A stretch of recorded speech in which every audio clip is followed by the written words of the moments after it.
জীবনে প্রভু ও প্রভু কেবে মধ্যে সে ভুল করে নাই তোমার প্রেম আনন্দ শান্তি সে অনুভব করতে প্রভু তুমি তার সঙ্গে রহিত হও hallelujah hallelujah hallelujah hallelujah hallelujah hallelujah ও প্রেম জগতের পিতা মাতা রাজা ভক্তি সমস্ত প্রভু তুমি সদন সমস্ত ছাড়ি যাবে জানতে কিন্তু তুমি বলে প্রভু ছাড়বি না কি পরিত্যাগ করবি না হালেলুয়া হালেলুয়া হালেলুয়া হালেলুয়া উপাস বাবা বাবা বাবা মামা নামে করে বলে বন্দানি করে বলে বন্দানি করে বলে সেদিন মধ্যে প্রভু তুমি আমার সহিত পরমেশ্বর হেলো হালেলুয়া হালেলুয়া তুমি প্রতিজ্ঞার বিশ্বস্ত পরমেশ্বর প্রভু আমি প্রতিজ্ঞার প্রভু অবিশ্বস্তের মধ্যে তুমি আমার প্রতি স্মরণ করতে হালেলুয়া হালেলুয়া আমার সকল ফুল পাপ জগতে অবিশ্বস্ততা তুমি মার্জন করতে তোমার রক্তে আমার পদই দেখাও তোমার নাম ধন্যবাদ ধন্যবাদ ধন্যবাদ তোমার প্রেম পাই তোমার নাম ধন্যবাদ তোমার কার্য পাই তোমার নাম ধন্যবাদ তোমার অনুগ্রহ পাই তোমার নাম ধন্যবাদ ধন্যবাদ ধন্যবাদ ধন্যবাদ ধন্যবাদ প্রশংসা গৌরব তোমার প্রভু হালেলুয়া হালেলুয়া হালেলুয়া কে তুমি হি পাইবার যোগ্য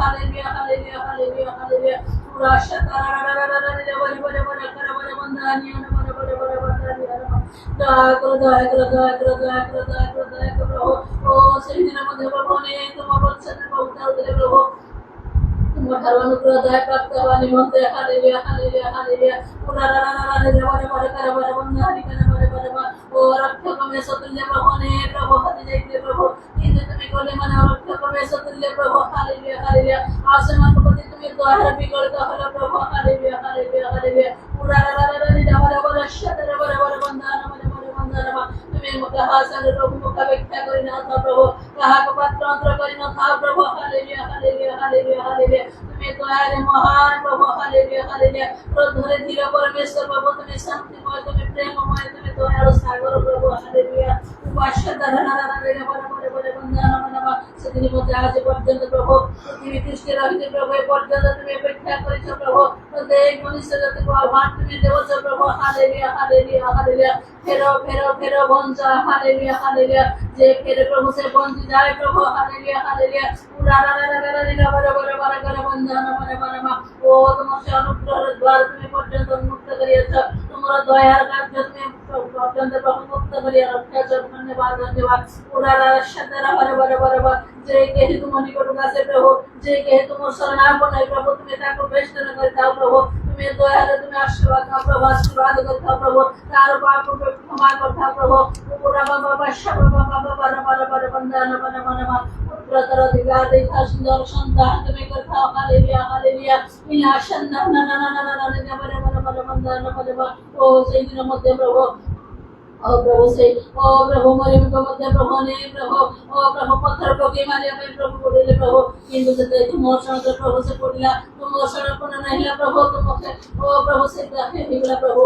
आशा श्रेष्ठ प्रेम तुम को बोला हालेलुया हालेलुया हालेलुया तुम एक प्रकार कार्य साधन करे परमेश्वर प्रभु मनुष्य बड़े प्रकार देखे प्रभु किंतु तुम ओ बड़े प्रकार देखे खाओ हालेलुया हालेलुया हालेलुया इराशा दरदरदरदर बोले बोले बोले बंदान बोले बोले बोले बोले इराशा धन करे बोले बोले बंदा दिया बोले बोले बोले ओ प्रभु তুমি কাটি দে প্রেম করে প্রভু তুমি দয়া করো প্রভু তুমি অনুগ্রহ করো ও জাগতিক মৃত্যুর রক্ষা করো আত্মীয় মৃত্যুর মধ্যে উদ্ধার করে দিলে প্রভু হালেলুয়া হালেলুয়া উপাস্য দরদরদর বলে বন্দান মানে ও প্রভু তুমি তার প্রতি ধ্যান প্রভু তার কিছু চাইলো নাই কিন্তু সে বুঝি গলা প্রভু তুমি দয়া করতে তুমি অনুগ্রহ করে প্রভু আর সে সমস্ত বিষয় প্রভু তোমাকে সে ছাড়িলে না কি করে নাই প্রভু আজ বন্ধু প্রভু বলে ও প্রভু পাপ ময় সংসার মানে পড়ে যাইছিল হজে যাইছিল প্রভু কিন্তু তুমি ବାଜିଲ ପାଇଲ ପ୍ରଭୁ ତୁମର ପ୍ରେମ ତୁମେ ଦେଲ ତୁମର ସ୍ନେହ ଆଦର ତୁମେ ଦେଲ ତୁମର କ୍ଷମା ତୁମେ ଦେଲ ପ୍ରଭୁ ହାଲେଲୁୟା ହାଲେଲୁୟା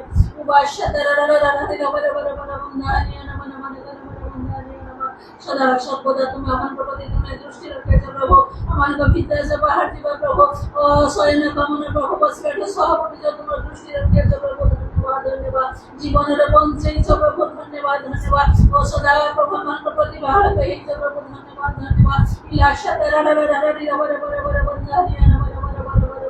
দয়া করতে প্রভু মনুষ্য প্রভু তোর বড় প্রভু Holy Ghost, no Prabhu, hallelujah, hallelujah, hallelujah, hallelujah. Ila shatara namana mana mintani ana mana mana mana mana bandani kana mana bandani ana Prabhu se prakaram mule tumko Prabhu o Prabhu punaruthana parjanta tum sundar rahla Prabhu hallelujah hallelujah power parjanta se chali gula hallelujah hallelujah hallelujah o Prabhu se mane mukta Prabhu rahna kintu Prabhu tumko darshan rakhiya parjanta se sthana se chali gula बोला नहीं प्रभु hallelujah hallelujah तुम्हें दारम देखो तुम्हें देखिलो प्रभु आ तुम्हें दर्शन देले तुम्हें कथा कहिलो hallelujah hallelujah hallelujah Washa बाबा बाबा बाबा बाबा बाबा बाबा बंदना सही प्रकार खुदा तुम्हें दिया सही प्रकार अंतकरण तुम्हें दिया प्रभु समस्त मन समस्त प्राण समस्त शक्ति दे प्रभु तुमको प्रेम करिबो तुम्हारा दर्शन पाइबो तुम्हारा बात सुनिबो तुम्हारा शक्ति प्राप्त है प्रभु हालेलुया हालेलुया हालेलुया तुमको छाड़ी मुराई प्रभु तो दे विपद अवसन कर प्रभु सब प्रकार बाधा विघ्न समस्त भावना समस्त प्रभु परिस्थिति प्रतिकूल मध्य भागला प्रभु मन को मन को तुम स्थिर कर रखा मन हृदय को प्रभु तुम स्थिर रखो अमन को प्रेम दिले तुम स्थिर रहबा को पारिबो प्रभु तुम तुम अनुग्रह कर हालेलुया हालेलुया कारण तुम अमन को पहुंचे छ प्रभु अमन को नया जीवन तुम दे छ प्रभु पूरा दादा दादा भला भला कर बंधना दिया मन जगत प्रभु अमन को प्रभु ओ मन को काय प्रभु अमन को प्रभु से विपद अमन को नहीं जाए किंतु प्रभु तुम्हें छाड़ी नहीं परित्याग करना प्रभु हालेलुया हालेलुया और के मध्य हमने प्रभु मृत्यु वर्ण करिबो नहीं हालेलुया हालेलुया अमन को शारीरिक अवस्था जहाँ की जो भावना के प्रभु अमन को जहाँ की जो था प्रभु किंतु अमन हमारे जीवित प्रभु हालेलुया हालेलुया एक प्रकार अनंत जीवन किए देव प्रभु अमन को किए भरोसा देव प्रभु किए अमन को एक प्रकार प्रभु तुमसे प्रेम पूर्ण कथा अमन को सुने प्रभु हालेलुया तुम्हारे वाक्य उड़ीते तमने प्रभु सुनो प्रभु हमने पढ़ो प्रभु अमन को खुदा है प्रभु भीतर है प्रभु अमन को कर्म छांदा है प्रभु अमन को प्राण स्थिर है हालेलुया हालेलुया इला शंदान बर बर बर कर बर बंदान बर बर मन को पाप अवस्था मन को तुम्हें रक्षा करछ ओ प्रभु मन को दुख दुर्दशा अवस्था मन को उद्धार करे प्रभु ओ प्रभु से खुला पड़े मन को पड़ा जाइता अवस्था तुम्हें मन को शांति दो प्रभु दादा दादा ने मन मन शंदान मन मन मन मन तुम कुछ ने मन की अवस्था अनुभूति प्रभु दादा दादा ने बर बर बंदान मन बंदान तुम ठहरे प्रभु नित्य नित्य ओ प्रभु नंद करे पाए नित्य तुम धन्यवाद करे पाए तुम्हें साहाय्य कर आनंद प्रभु अनंत जीवन रहित प्रभु अनंत अनुग्रह रहित अनंत उद्धार रहित अनंत समस्त विषय रहित प्रभु हालेलुया चिरस्थायी प्रेम तुम्हें हमको प्रेम करछ जो प्रेम प्रभु के मध्य ना दे पारे नहीं प्रभु हालेलुया एक प्रकार प्रेम तुम्हें देछ स्वर्ग राज्य हमको प्रदान कर अनंत जीवन प्रदान कर जीवन पुस्तक तुम्हें नाम लिखिलो प्रभु तभी भाई तुम नाम प्रकट करे धन्यवाद धन्यवाद जीवन शेष मुहूर्त पर्यंत प्रभु तुम संग रही और तुम्हारे रही प्रभु तुम्हारे सेवा करी तुम्हारे कथा सुनिबो और प्रभु तुम्हारे दर्शन पाइबो प्रभु तुम्हें अनुग्रह करो हमारे छाड़ नहीं परित्याग कर नहीं प्रत्येक अंग तुम्हें तद्रूप प्रभु से प्रकार अनुग्रह करो हालेलुया हालेलुया हालेलुया प्रत्येक फेरंतु वंशन प्रभु कारण तुम्हें निरपेक्ष परमेश्वर प्रभु जेतरे तुम्हें से विचार सिंहासन पर बसिबो प्रभु तुम्हारा वाक्य प्रभु नहीं तुम्हें बसिबो प्रभु हालेलुया हालेलुया हालेलुया तुम्हें कहार बंध प्रभु न्याय करिबो तुम्हें न्याय बन परमेश्वर प्रभु सती मते प्रभु समय तुम्हें देइछ सुयोग देइछ प्रभु समस्त मानवता को परित्राण देबा निमंते ओ प्रभु आह्वान करछ प्रभु पापीर मरण तुम संतुष्ट नहीं प्रभु जे मन परिवर्तन कर प्रभु तुम्हें से अनुग्रह करता आओ जते प्रभु से पाप करছে সেই দিন প্রভু তার কৌনসি পাপ তুমি স্মরণ করিব না এই প্রকার দয়াময় প্রকার ক্ষমাময় परमेश्वर प्रभु हालेलुया हालेलुया प्रभु আমার তোমার অন্তরে কি প্রকার প্রভু हालेलुया हालेलुया ইলা শতরা ইলা বলে বলে শতরা বলে বন্ধন মনে মনে মনে ইলা শতরা ইলা বলে বলে বন্ধন মনে মনে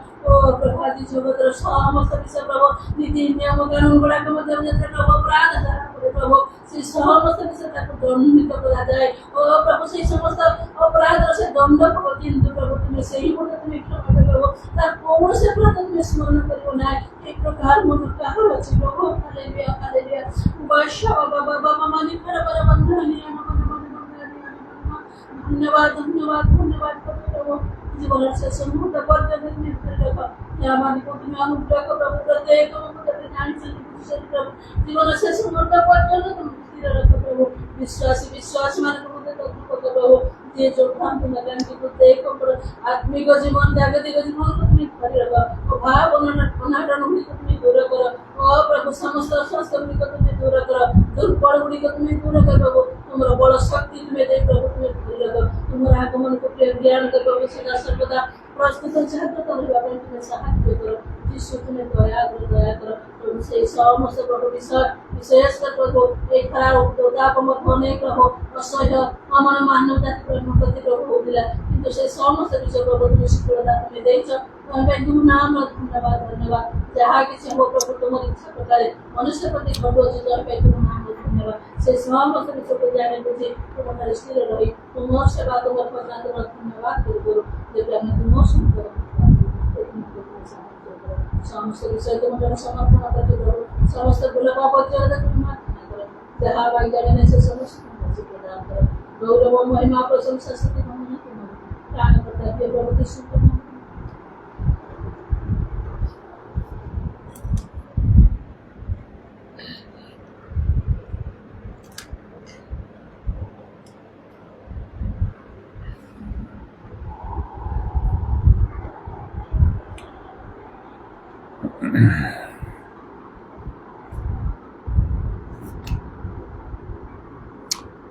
प्रेरित 10 पर्व आउ 5 पदरे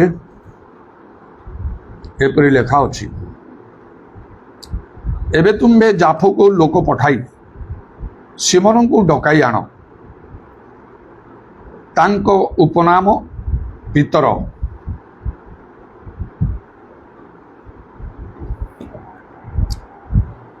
जड़े लोक आमने आमानकर गृह को निश्चय डाकिबा दरकार अनेक आम गृह को आसुछंती आमानक गृह को निज लोक माने निज संपर्क बंधु बांधव जनाशुना लोक विभिन्न कारणवशत लोक माने आसंती मात्र गोटे निर्दिष्ट लोक आमानक गृह मानकर आसीबार अभाव रही से जागतिक भाव में कौन गुरुत्व महत्व थाई न पारे लोक माने सेहीपरि चाहती विशिष्ट लोक मान को निज गृह को अतिथि कर निमंत्रण कर तद्वारा से किसी भल हुए मंगल हुए लाभ हुए मात्र पितर जड़े जे प्रभुंक लोक तांको द्वारा जो लाभ अच्छी जो कार्य तांको द्वारा साधित हुए से कार्य अन्य कहा द्वारा हम नहीं तेणुक कहीं आम गृह को आपण मान गृह को जानतु कि न जानतु जड़े प्रभुंक लोकंकर पितरंकर जीवा नितांत आवश्यक कर्नेलियों को दर्शन दे प्रभुंकर दूत तांको एई कथा कहिथिले आउ से कहले एबे तुम्हें जाफो को लोक पठाई सिमोन को डकाई आण तांको प्रणाम पितर से कर्नेलियो अनेक उत्तम कर्म से पूर्ण थिले प्रभुंक दृष्टि जहाँ उत्तम ताहा करथिले मनुष्य मान दृष्टि जहाँ उत्तम ताहा से करुथिले मात्र तांकोठारे विशेष किछि विषयर अभाव थिला आज एपरि मध्य केते लोक माने अछंती बा केतला परिवार जो माने ईश्वर बा मनुष्य दृष्टि भल सेमानकर जीवन भल सेमानकर व्यवहार आचरण सबु जाक भल मात्र गोटे प्रधान विषयर अभाव सेमानकर ठारे थिबो आउ ताहा सेमाने जानि पारंती नाही जपरि कि कर्नेलियो मध्य जदि बा से जने भक्त लेखा होछि आउ से सपरिवार ईश्वर को भय करते एवं लोक मान से बहुत दान दौले पुणी सर्वदा ईश्वर छामरे प्रार्थना करुले मात्र प्रभुंकर दूत तांको दर्शन दे सिमोन को डकैया जो कहले सिमोन को डकाई आण तांको उपनाम पितर तार कारण 11 पर्वर 13-14 पदरे लिखा अछि से किपरि जने दूतंकर दर्शन पाइथिले ता आम मान को जणाइले से दूत किपरि तांको गृह रे ठिया होई कहले जाफुक लोक पठाई पितर उपनाम प्राप्त सिमोन को डकाई आण जे समस्त वाक्य द्वारा तुम्हे और तुम्हार समस्त परिवार परित्राण पाइब से तुम्हको से सब कहिबे अनेक धर्म कर्म साधन करते कर्नेलियों परिवार रे परित्राण नथिला गोटे गभीर सत्य आउ से जानी नथिले मात्र जहाँ से करुले से भावुले मु तो ठीक अच्छी कौन सी भूल करूनी अन्याय करूनी अधर्म करूनी पाप करूना मो परिवार मध्य आउ समस्ते आम गोटे आ मनरे आम अच्छु प्रभु को भय करी प्रभुकर सभा करी किंतु परित्राण से ठारे नाही यही कथा से बुझी पारु नाहंती आउ नॉर्मल भाव से चली जदि परित्राण रो गोटे अनुभूति अच्छी जहाँ फिलिपियो 2:12 पदर लेखा आउ एपरी भाव से लेखा आउ फिलिपियो 2:12 पदर शेष भय और कंप सह अपना अपना परित्राण साधन कर ताले परित्राण गोटे अनुभूति अच्छी सेठी भय आसीबो आउ कंप आसीबो से साधन कर सेटा गोटे किछि करिवार अछि किछि कार्य अछि सेथिरे से अनुभूति आवश्यक एवं एवरी पुस्तक लेखा अछि आउ तार 2:3 पदरे तेबे एपरी महापरित्राण अवहेला कले आमे माने कि रक्षा पाइबा परित्राण नथिले मनीष रक्षा पाई पारियो नाही ईश्वरंकर क्रोध कोप विचार दंड आउ से अग्निमय हरदर जंत्रणा नरकरु उद्धार पाई पारियो नाही स्वर्ग राज्य रे प्रवेश करि पारियो नाही अनंत जीवन रो अधिकारी हे पारियो नाही ता गोटे भिन्न प्रकार अनुभूति तेणु दूत तांको कहउछंती आउ कौन ना सिमोन को डकाई आण तांको विषय डिटेल करी कथा कौच तेणु मु कहली कहीं आमानकर गृह को आपण मानकर गृह को आसंतु न आसंतु सिमोन को डकई आणंतु जहांकर उपनाम पितर से उपनाम पितर बोली प्रभु जीशु तांको से उपनाम देइथिले सिमोन तांकर आरंभ ओरिजिनल नाम तांकर और प्रभु तांको पितर बोली कि नाम देले आख्या देले सिमोन रो अर्थ नळ पोखरी रे जो नळ उठे ता दुर्बल सहज रे भांगी जीव पितर रो अर्थ पत्थर जहाँ टाण दुर्बल लोक को प्रभु टाण करथिले सेहीपरि टाणुआ लोक मानकर आवश्यक किसी दिन तले मु कहूली आउ आमान को टाणुआ हवा कहब बलवान हवा कहब तार गोटे सीरीज आउ 10टा अनुक्रम रे मु कहिथिली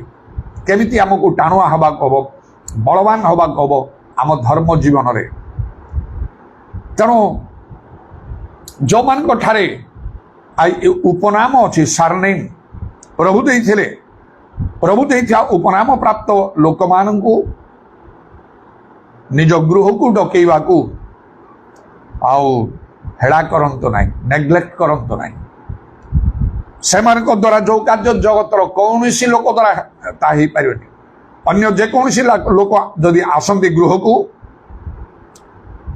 आउ सेमानकर सहभागिता पाई आमे खुशी ही पारू आनंद करि पारू भलो खियापिया ही पारिबो सेमाने आमानकु किछि उपहार आनिकी देबे टंका पैसा देवे आ अन्य किसी भल कार्य गुड़ाक आम ହୁତ କରିପାରିବେ, ଦୁଃଖ ସମୟରେ ସାନ୍ତ୍ୱନା ଦେବେ, ଆନନ୍ଦ ସମୟରେ ସେହି ଆନନ୍ଦର ସହଭାଗୀ ହେବେ। ଏପରି ଅନେକ କିଛି ବିଷୟ ଆମେ ପାଇପାରୁ, ଯେପରିକି ଲୋକମାନେ ଆଉ ଯେଉଁମାନେ ବଡ଼ ବଡ଼ ସରକାରୀ କାର୍ଯ୍ୟରେ ଆଉ ସେମାନେ ନିଯୁକ୍ତ ହୋଇଥାନ୍ତି, ସେମାନଙ୍କୁ ଖୁସି କରିବା ପାଇଁ, ସନ୍ତୁଷ୍ଟ କରିବା ପାଇଁ ବା ଏପରି ପ୍ରାଇଭେଟ୍ ଲୋକମାନଙ୍କ ମଧ୍ୟ ଘରକୁ ଡାକି ସେମାନଙ୍କର ଆତିଥ୍ୟ କରିଥାନ୍ତି। ଯେପରି ସେମାନଙ୍କ ଦ୍ୱାରା ତାଙ୍କର ଉପକାର ହେବ। ବ୍ୟାଙ୍କର ଜଣେ ଲୋକଙ୍କୁ ମ୍ୟାନେଜର ବା କ'ଣ ଏହି ପ୍ରକାର ଗୋଟେ ଦାୟିତ୍ୱପୂର୍ଣ୍ଣ ଲୋକଙ୍କୁ ଡକେଇ ଆଣି ତାଙ୍କୁ ଆତିଥ୍ୟ କଲେ, ଦରକାର ହେଲେ ସେ ଆଉ ବ୍ୟାଙ୍କରୁ ଲୋନ୍ ଉଠିବା ସମୟରେ ସେ ଲୋନ୍ ସାଙ୍କସନ୍ କରିବାକୁ ସେ ଇଚ୍ଛା କଲେ ତ କରିବେ, ସେଇଟା କରିଦେବେ। ଆଉ କିଛି କିଛି ବିଷୟ ଲୋନ୍ରେ ମିଳିପାରିବ, ଘର କରିବା ପାଇଁ, ଗାଡ଼ି କରିବା ପାଇଁ, ଚାକିରି, ଏପରି ବିଭିନ୍ନ ଭାବରେ। ମାତ୍ର ପରିତ୍ରାଣ କେହି ଦେଇପାରିବେ ନାହିଁ, ପରିତ୍ରାଣର କାର୍ଯ୍ୟ କେହି କରିପାରିବ ନାହିଁ। ତାହା କେବଳ ସିମୋନ ପିତରଙ୍କ ଦ୍ୱାରା ହେବ।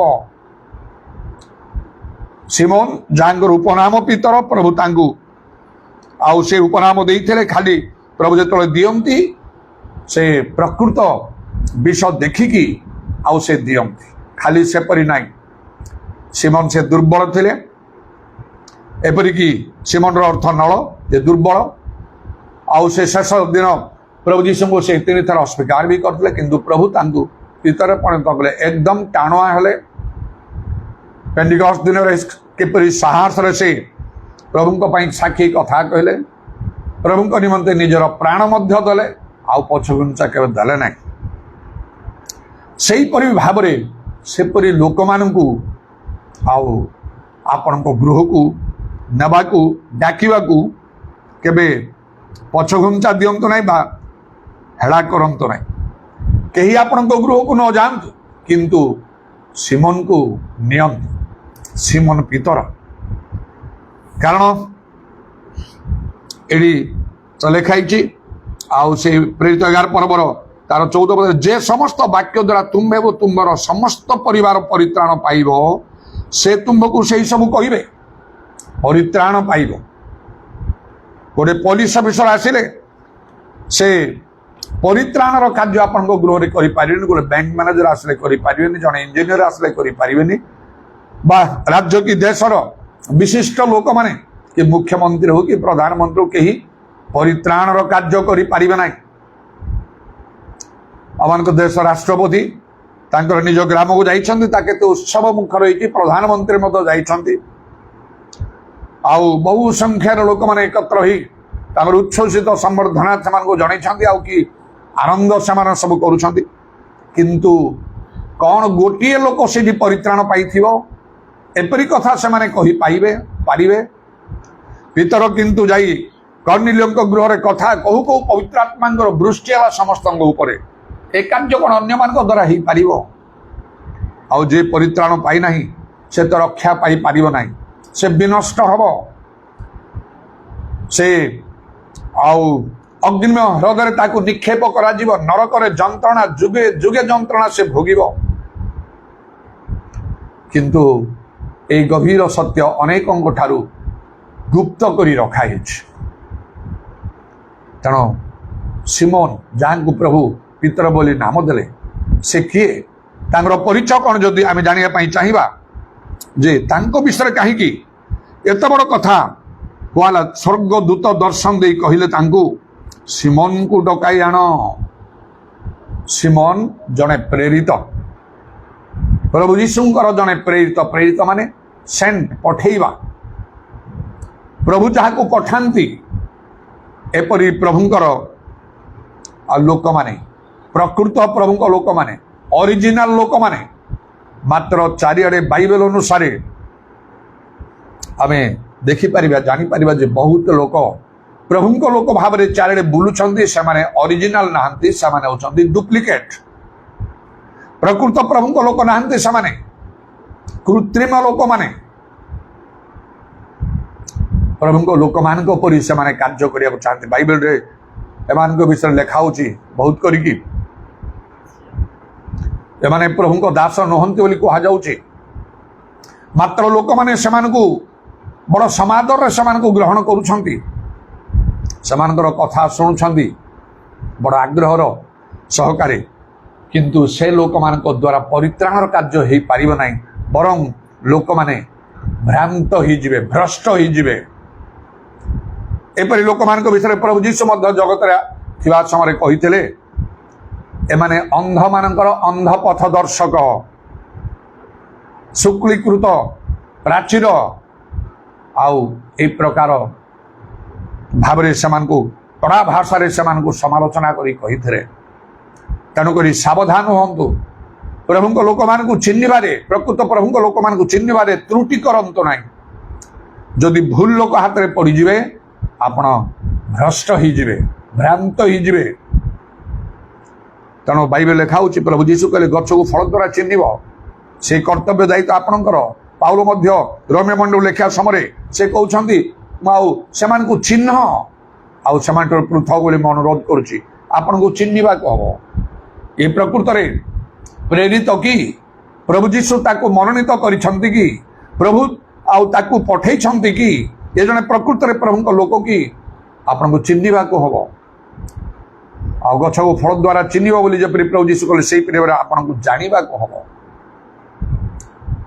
କିପରି ଭାବରେ ଚିହ୍ନିବେ? এই ପ୍ରେରିତ ଯୋଉ ସିମୋନ ପିତର, ତାଙ୍କୁ ଦେଖନ୍ତୁ ତିନୋଟି କଥା ତ ବିଶେଷ ତାଙ୍କ ପାଖରେ ଆପଣ ଲକ୍ଷ୍ୟ କରିପାରିବେ, ଯଦ୍ୱାରା ସେଇ ବିଷୟ ଗୁଡ଼ା ଦ୍ୱାରା ଆପଣ ପ୍ରକୃତ ପ୍ରଭୁଙ୍କ ଲୋକ କିଏ, ପ୍ରେରିତ କିଏ ଆପଣଙ୍କୁ ଚିହ୍ନିବାକୁ ହବ।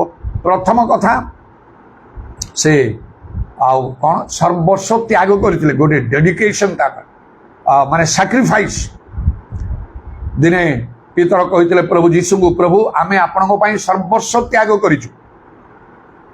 ଯଦି ପ୍ରକୃତ ଅରିଜିନାଲ ପ୍ରଭୁଙ୍କ ଲୋକମାନଙ୍କୁ ଆପଣ ଆଉ ଦେଖିବା ପାଇଁ, ଖୋଜିବା ପାଇଁ ଚାହୁଁଛନ୍ତି, ଜାଣିବା ପାଇଁ ଚାହୁଁଛନ୍ତି, ଏତଦ୍ୱାରା ଜାଣିବେ ଜଗତର ସବୁ ବିଷୟକୁ ସେମାନେ ତ୍ୟାଗ କରିଥିବେ। Sacrifice, great sacrifice.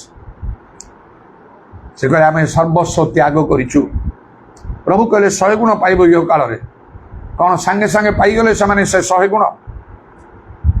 ତାଙ୍କର ସେ ମାଛ ଧରା ତାଙ୍କର ବ୍ୟବସାୟ ଥିବ, ଗୋଟେ ଝୁମ୍ପୁଡ଼ି ଘର ଥିବ, କ'ଣ ଗୋଟେ ପାଲେସିଆଲ ବିଲ୍ଡିଂ ସେ ବନେଇଲେ? ନାହିଁ ତ। ମାତ୍ର ତାପରେ ଆହୁରି କରେ, ଯେତେବେଳେ ମନୁଷ୍ୟ ପୁତ୍ର ଆସିବେ ସେ ନୂତନ ସୃଷ୍ଟିରେ ଆପଣା ଗୌରବ ସିଂହାସନରେ ବସିବେ, ମୋର ଅନୁଗାମୀ ଯେ ତମାନେ ମଧ୍ୟ ଆଉ ସିଂହାସନରେ ବସି ଇସ୍ରାଏଲର ଦ୍ୱାଦଶ ଗୋଷ୍ଠୀକୁ ଶାସନ କରିବ। ମାନେ ଜଣେ ଚିଫ୍ ମିନିଷ୍ଟର ବା ପ୍ରାଇମ୍ ମିନିଷ୍ଟରର ପୋଜିସନକୁ ସେମାନେ ଉଠିଯିବେ। এই କଥା ତ ନିଶ୍ଚୟ ହବ। ତେବେ ଆଉ ତାଙ୍କଠାରେ ଏଇଟା ବିଷୟ ଆପଣ ଦେଖିପାରିବେ, ଜଣେ ପ୍ରକୃତ ପ୍ରଭୁଙ୍କ ଲୋକ, ଜଣେ ପ୍ରେରିତ ହେଲେ ତାଙ୍କଠାରେ ସାକ୍ରିଫାଇସ୍ ଥିବ, ସର୍ବସ୍ୱ ଜଗତର ବିଷୟକୁ ସେ ତ୍ୟାଗ କରିଥିବେ।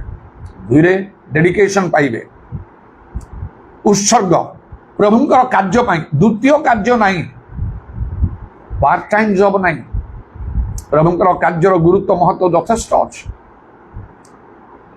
ପିତର ଏବଂ ପ୍ରଭୁ ଯୀଶୁ ଅନ୍ୟ ପ୍ରେରିତ ମାନେ ପ୍ରଭୁଙ୍କର କାର୍ଯ୍ୟ ଛଡ଼ା, ବାକ୍ୟ ପ୍ରଚାର ଛଡ଼ା ଦ୍ୱିତୀୟ କାର୍ଯ୍ୟ ସେମାନଙ୍କର ନଥିଲା, ଦ୍ୱିତୀୟ ଲକ୍ଷ୍ୟ ସେମାନଙ୍କର ନଥିଲା।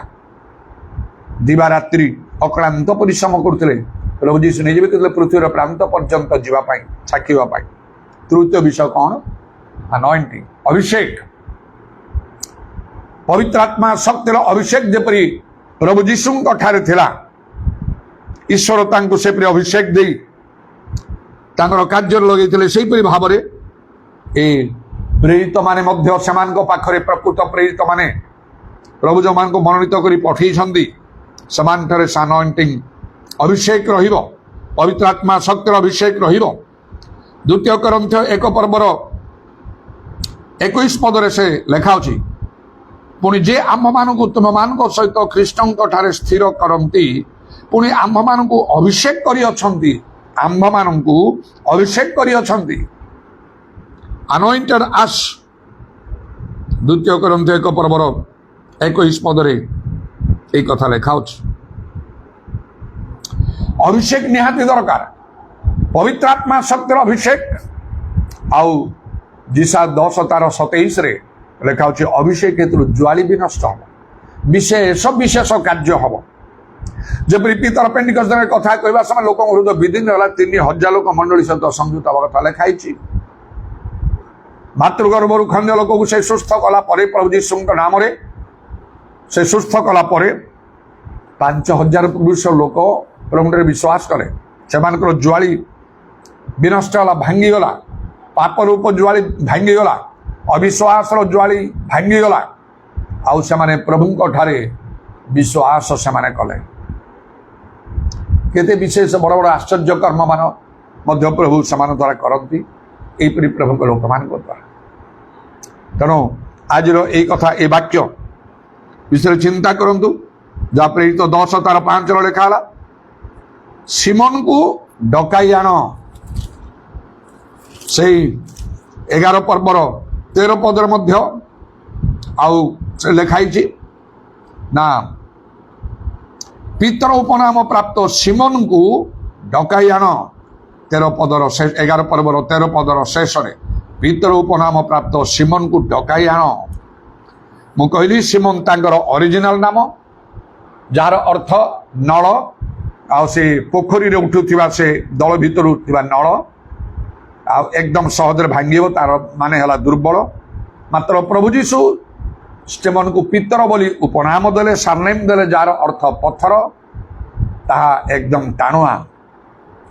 ତେଣୁ ଯେଉଁ ଲୋକ ପ୍ରଭୁଙ୍କ ସହିତ ତାର ବ୍ୟକ୍ତିଗତ ସମ୍ପର୍କ ଆସିଛି, ପ୍ରଭୁ ଯାହାକୁ ମନୋନୀତ କରିଛନ୍ତି, ପ୍ରଭୁ ଯାହା ପାଇଁ ଯାହାଠାରେ ବିଶେଷ ଭାବରେ କାର୍ଯ୍ୟ କରିଛନ୍ତି, ଦାୟିତ୍ୱ ଦେଇଛନ୍ତି, ଅନୁଭୂତି ଦେଇଛନ୍ତି, ସେପରି ଲୋକ ତାଙ୍କ ପରି କେହି କାର୍ଯ୍ୟ କରିପାରିବେ ନାହିଁ। ସେଇ ଲୋକମାନଙ୍କ ପରି ଅନ୍ୟମାନେ କଲେ ସେମାନେ କଥାରେ କରିବେ, କିନ୍ତୁ ପ୍ରାକ୍ଟିକାଲ ବିଷୟ ସେମାନଠାରେ ନଥିବ। ପାଉଲ ମଧ୍ୟ ସେ ଅଭିଷେକ ବିଷୟରେ କ'ଣ କହିଲେ?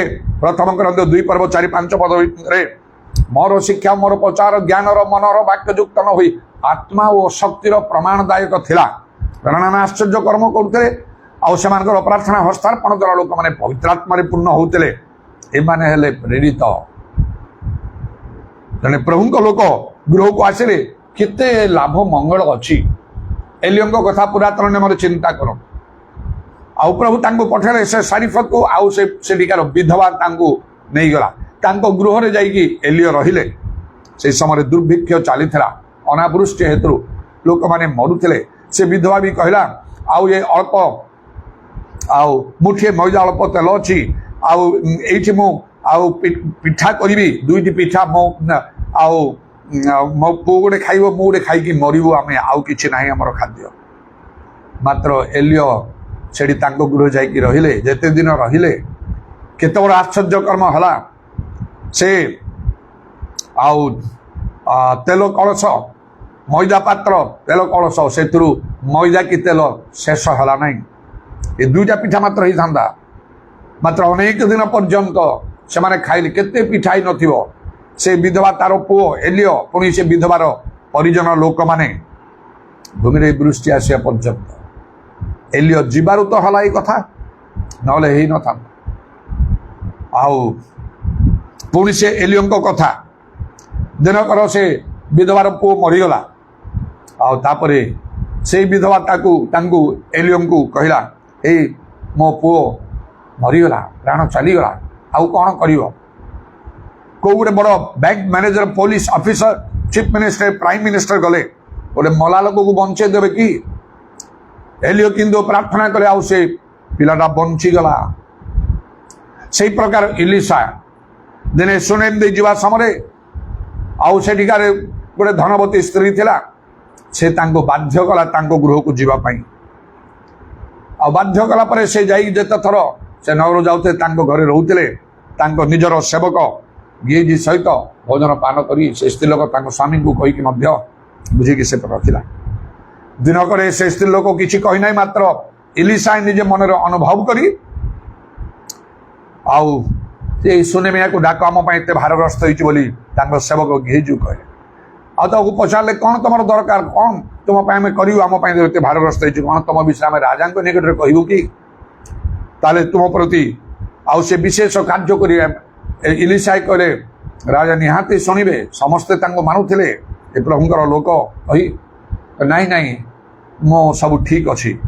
ଇଲିଶା ନିଜେ କହିଲେ, କାରଣ ତାଙ୍କର ସେବକ ଗିଏଜି କହିଲେ, ଦେଖ, ଆଉ ତାର ପୁତ୍ର ନାହିଁ, ତାର ସ୍ୱାମୀ ବୃଦ୍ଧ, ଯେତେବେଳେ ଇଲିଶାଏ କହିଲେ ଏ ଋତୁ ଫେରିଲା ବେଳେ ତୁମ କୋଳରେ ପୁଅ ଥିବ, ସେଇ ପ୍ରକାର ହେଲା। କିଛି ଦିନ ପରେ ସେ ପୁଅଟା ମରିଗଲା।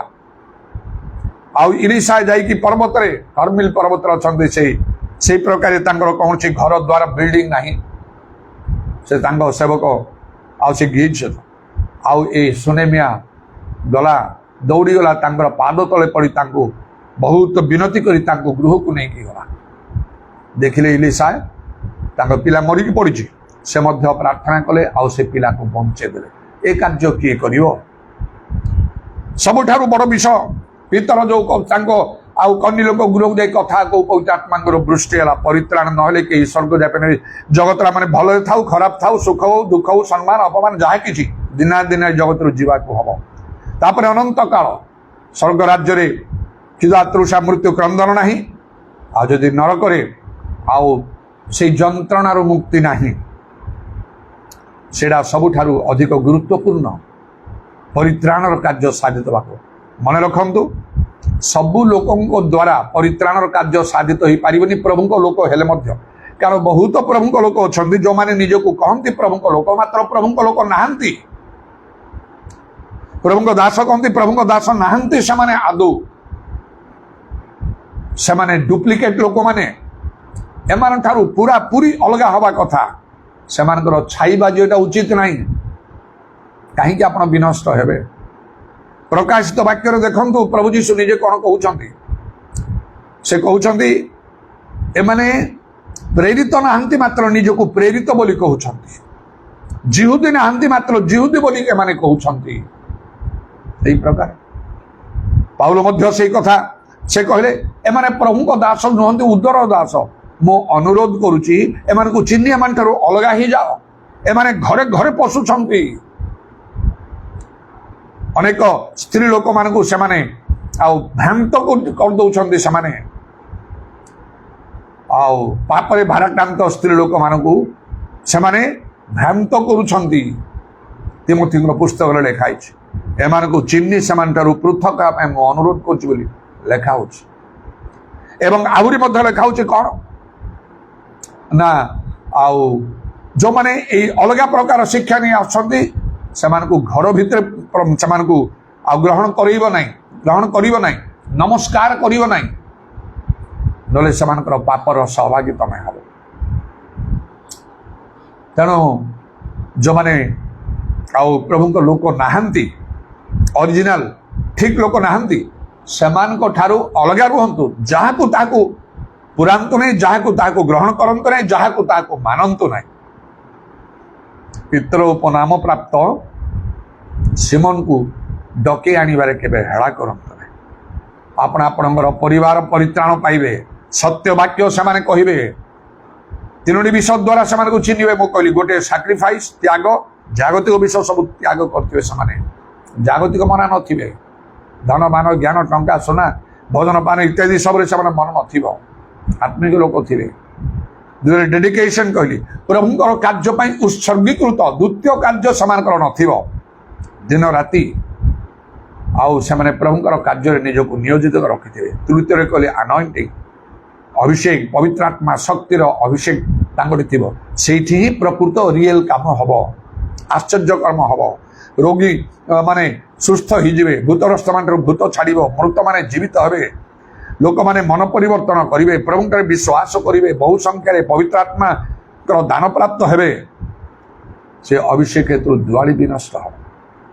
ତେଣୁ ଏପରି ଲୋକଙ୍କୁ ନିଜ ଗୃହକୁ ଡାକିବାକୁ ହେଳା କରନ୍ତୁ ନାହିଁ। ଯଦି ପିତରଙ୍କୁ ସେ ଡାକି ନଥାନ୍ତେ, ଦୂତ ନ କହିଥିଲେ ସେ ଡାକି ନଥାନ୍ତେ। ଧର୍ମକର୍ମ କରୁଛନ୍ତି ଅନେକ, ମାତ୍ର ଦୂତ ତ କହିଲେ ତୁମଠି ପରିତ୍ରାଣ ତ ନାହିଁ। ସେ ଆସି ଯାହା ବାକ୍ୟ କହିବେ ତ ଦ୍ୱାରା ପରିତ୍ରାଣ ପାଇବ। ପରିତ୍ରାଣ ନାହିଁ ତାହେଲେ ସେମାନେ ବିନଷ୍ଟ ହେଇଥାନ୍ତେ। ସେ ଜାଣିପାରୁନାହାନ୍ତି। ଭଲ ଲୋକ, କିନ୍ତୁ ସେଇ ଭଲ କିଛି ଚଳିବନି, କିଛି କାମ ଦେବ ନାହିଁ। ଆମକୁ ପରିତ୍ରାଣ ପାଇବାର ନିହାତି ଆବଶ୍ୟକ ଅଛି। ନହେଲେ ଆମେ କିପରି ରକ୍ଷା ପାଇବା ବୋଲିକି ଏଭ୍ରି ପୁସ୍ତକରେ ଯେପରି ଲେଖା ହେଲା। ତ ପ୍ରଭୁଙ୍କର ଧନ୍ୟବାଦ।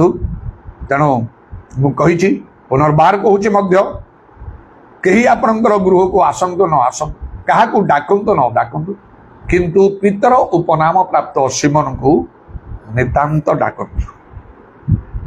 ସେ ପ୍ରେରିତ 10 ପର୍ବର 5 ପଦରେ ସେଟା ଲେଖା ହେଲା, ସିମୋନକୁ ଡକାଇ ଆଣ, ତାହାଙ୍କ ଉପନାମ ପିତର। ଏଇଟା ପ୍ରେରିତ 10 ପର୍ବର 5 ପଦରେ। ଆଉ ଏ ପ୍ରେରିତ 11 ପର୍ବର 13 ପଦରେ ମଧ୍ୟ ଲେଖା ହେଲା ଯେ ପିତର ଉପନାମ ପ୍ରାପ୍ତ ସିମୋନକୁ ଡକାଇ ଆଣ। ତାଙ୍କ ଦ୍ୱାରା ଯୋଉ କାର୍ଯ୍ୟ ହବ, ପରିତ୍ରାଣର କାର୍ଯ୍ୟ, ସେଇ କାର୍ଯ୍ୟ ଅନ୍ୟ କୌଣସି ଲୋକ ଦ୍ୱାରା ହେଇପାରିବ। ପ୍ରକୃତ ପ୍ରଭୁଙ୍କ ଲୋକମାନଙ୍କୁ ଚିହ୍ନିବାକୁ ତ୍ରୁଟି କରନ୍ତୁ ନାହିଁ। Hallelujah, praise the lord. ଉଦାରାବାନି ଖାରାବା shabaria rabani kharabatramana daraba ଉରାବାତ୍ରାମାନା ଦାରବା shabaria rabani kharabangala rabana darabanda। ପ୍ରଭୁ ତୁମ ନାମର ପ୍ରଶଂସା ଗୌରବ ଯୁଗେ ଯୁଗେ ହଉ। ଯୀଶୁଙ୍କ ନାମରେ ଦୟା କର, ଯୀଶୁଙ୍କ ନାମରେ ଦୟା କର, ଯୀଶୁଙ୍କ ନାମରେ ଦୟା କର। holy holy holy holy holy holy holy holy holy holy holy holy holy holy holy urababa udarabani kharaba shabaria rabani kharabangala rabana darabanda। ଜାଫରେ ପ୍ରଭୁ ଆଉ ସେ ଜଣେ ଶିଷ୍ୟା ଥିଲେ, ତାଙ୍କ ନାମ ଟାବିଥା, ଅନୁବାଦ କଲେ ଦରକା ଅର୍ଥାତ୍ ହରିଣୀ। ସେ ନାନା ଆଉ ଦାନ କର୍ମରେ, ସବୁ ସତ୍କର୍ମରେ ସେ ପୂର୍ଣ୍ଣ ଥିଲେ। ଆଉ ହଠାତ୍ ସେ ପୀଡ଼ିତ ହୋଇକି ସେ ପ୍ରାଣ ତ୍ୟାଗ କଲେ। ଆଉ ଶିଷ୍ୟମାନେ ଆଉ ପିତରଙ୍କୁ ଡକେ ପଡ଼ିଲେ, ଆମ ପାଖକୁ ଆସିବାକୁ ବିଳମ୍ବ କରନ୍ତୁ ନାହିଁ। ଯେତେବେଳେ ସେ ଆସିଲେ, ଯେଉଁ ସବୁ ଅଙ୍ଗରଖା ଇତ୍ୟାଦି ବନେଇଥିଲେ, ଆଉ ସେ ଦରକା ସେ ବନେଇଥିଲା, ସେ ସବୁ ଦେଖି ସେମାନେ ବିଳାପ କରିବାକୁ ଲାଗିଲେ। ପିତର ସମସ୍ତଙ୍କୁ ବାହାର କରିଦେଲେ। ଆଉ ଆଣ୍ଠେଇ ପଡ଼ି ସେ ସବୁଆଡ଼କୁ ବୁଲି ପଡ଼ି କହିଲେ, ଟାବିଥା ଉଠ।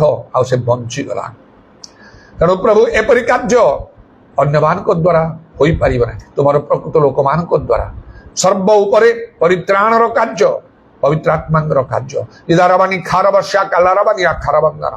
ଯୀଶୁଙ୍କ ନାମରେ ଦୟା କର। ତୁମ ନାମର ପ୍ରଶଂସା ଗୌରବ ଯୁଗେ ଯୁଗେ ହଉ। ସମୟ ସନ୍ନିକଟ ପ୍ରଭୁ, ତୁମର ଆଗମନ ସମୟ ସନ୍ନିକଟ, ସମସ୍ତ ବିଷୟର ଅନ୍ତିମ କାଳ ସନ୍ନିକଟ।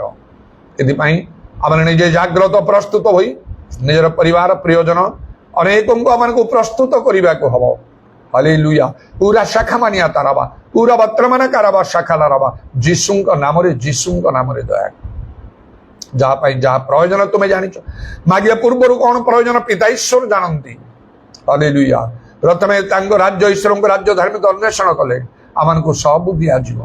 ପ୍ରଭୁ ତୁମର ବାକ୍ୟ କେବେ ଅନ୍ୟଥା ହବ ନାହିଁ। ଆମକୁ ପ୍ରତ୍ୟେକଙ୍କୁ ଦୟା କର, ଆତ୍ମିକ ମନ ହେବା ପାଇଁ ଦୟା କର, ଉଦ୍ଯୋଗୀ ହେବା ପାଇଁ ଦୟା କର। ସବୁ ସତ୍କର୍ମରେ ଉରାବାଶାକାଲା ରାବାନି ଆତାରାବାନି ଖାରବାନ୍ଦାଲା ରାବାନି। ବାକ୍ୟର କେବଳ ଶ୍ରୋତା ନୁହେଁ, ତୁମର କର୍ମକାରୀ ହେବା ପାଇଁ ତୁମେ ଅନୁଗ୍ରହ କର। ପ୍ରଶଂସା ଗୌରବ ଯୁଗେ ଯୁଗେ ତୁମର। ତୁମର କଣ୍ଟାବିଧା ପାଦକୁ ପ୍ରଣାମ ଓ ଚୁମ୍ବନ କରି ଏବଂ ତୁମର ହସ୍ତରେ ଆମମାନଙ୍କର ସର୍ବାତ୍ମା ସବୁ ସମର୍ପଣ କରି ନିତ୍ୟ ଜୀବିତ ପ୍ରଭୁ ଯୀଶୁ ଖ୍ରୀଷ୍ଟଙ୍କ ନାମରେ ଏହି ପ୍ରାର୍ଥନା କରୁଅଛି। ଆମେନ୍। When the saints go marching by, when the saints go marching by, Lord, I want to be among the members. When the saints go marching by, when the saints go marching to join, when the saints go marching to join, Lord, I want to be among the members. When the saints go marching by, when the saints go singing to join, when the saints go singing to join, Lord, I want to be among the members. When the saints go marching by, we shall crown him Lord of all. We shall crown him Lord of all. Lord, I want to among the members when the saints go marching by. ପିତା ଈଶ୍ୱରଙ୍କର ପ୍ରେମ, ପ୍ରଭୁ ଯୀଶୁ ଖ୍ରୀଷ୍ଟଙ୍କର ଅନୁଗ୍ରହ, ପବିତ୍ର ଆତ୍ମାଙ୍କର ସହାୟତା, ପ୍ରଭୁ ଯୀଶୁଙ୍କର ଗୌରବମୟ ପୁନରାଗମନ ପର୍ଯ୍ୟନ୍ତ ଆମ ସମସ୍ତଙ୍କର ସହବର୍ତ୍ତୀ ହେଉ। ଆମେନ୍।